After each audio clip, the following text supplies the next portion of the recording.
जो आपने समझा। अब एक बार ही समझते हैं अनसिक्योर्ड लोन कैटेगरी 1 क्या होता है। अब कभी कभी जो अमाउंट या जो पैसा हमको चाहिए होता है वो हमारी सैलरी से, जो महीने की सैलरी होती है उससे ज्यादा होता है।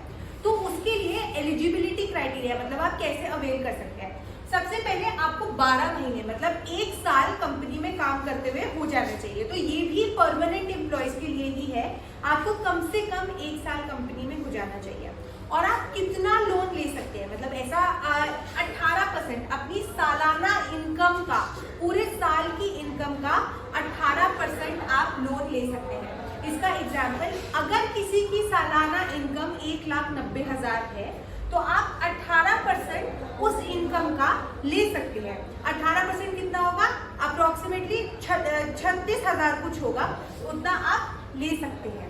अब इसके लिए क्या डॉक्यूमेंटेशन रिक्वायर्ड है। पहला आपका पैन कार्ड, दूसरा आपका आधार कार्ड, तीसरा हमें आपका एक चेक चाहिए होगा। जिस अकाउंट में आपकी सैलरी ट्रांसफर होती है उस अकाउंट का हमें चेक चाहिए होगा। अब हमें क्यों चाहिए चेक, मान लो कि आप किसी महीने को अपनी जो इनकम है मतलब अपनी जो किस्त है वो नहीं भर पाते हैं, तो हमारे पास आपके बैंक का चेक होगा जिससे हम वो इनकम निकाल सकते हैं, वो किस्त निकाल सकते हैं। और उस चेक पे लिखा हुआ कि मैक्सिमम हम कितना अमाउंट, मैक्सिमम हम कितने पैसे निकाल सकते हैं उस अकाउंट में से, ठीक है। उसके अलावा 3% आपका प्रोसेसिंग फी कटेगा, मतलब 18% का अगर आप लोन लेते हैं या जो भी अमाउंट हो वो 18% के अंदर होना चाहिए।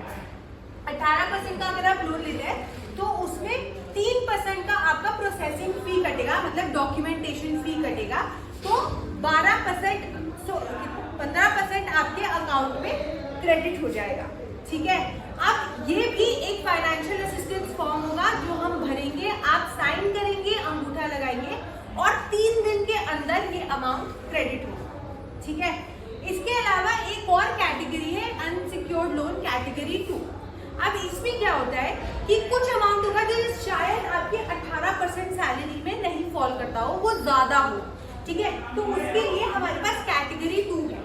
अब उसके लिए क्या क्या डॉक्यूमेंटेशन चाहिए। पहली बात तो आपको कम से कम 1.5 साल हो जाना चाहिए कंपनी में काम करते हुए, तभी आप एलिजिबल हो।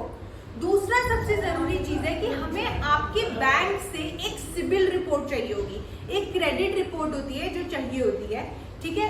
वो मिलने के बाद ही हम आगे प्रोसेस शुरू कर सकते हैं। पहले हम चेक करेंगे कि जो आपका अमाउंट है वो 36% में फॉल कर रहा है या नहीं कर रहा है।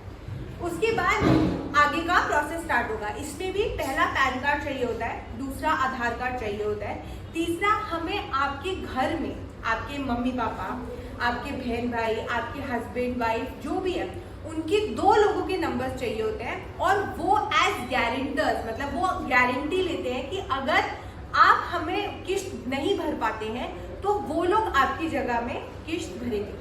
एज गारंटर्स हमें 2 लोगों का नाम चाहिए होता है। एक बार सारा वेरिफिकेशन हो गया उसके बाद अगेन हमको चेक चाहिए होगा, ठीक है। उस पर भी हम मैक्सिमम अमाउंट लिखेंगे, आपका साइन लेंगे, ठीक है। आधार कार्ड, पैन कार्ड और फाइनेंशियल असिस्टेंस फॉर्म भरेंगे जिसको आप साइन करोगे, अंगूठा लगाओगे और विदिन 6 डेज मतलब 6 दिन के अंदर आपको वो पैसे क्रेडिट हो जाएंगे। कोई भी और इन्फॉर्मेशन हो या आपको कुछ भी समझ में ना आए वीडियो के द्वारा तो आप ओडीडी टीम के पास आके क्लैरिफिकेशन ले सकते हो, पूछ सकते हो।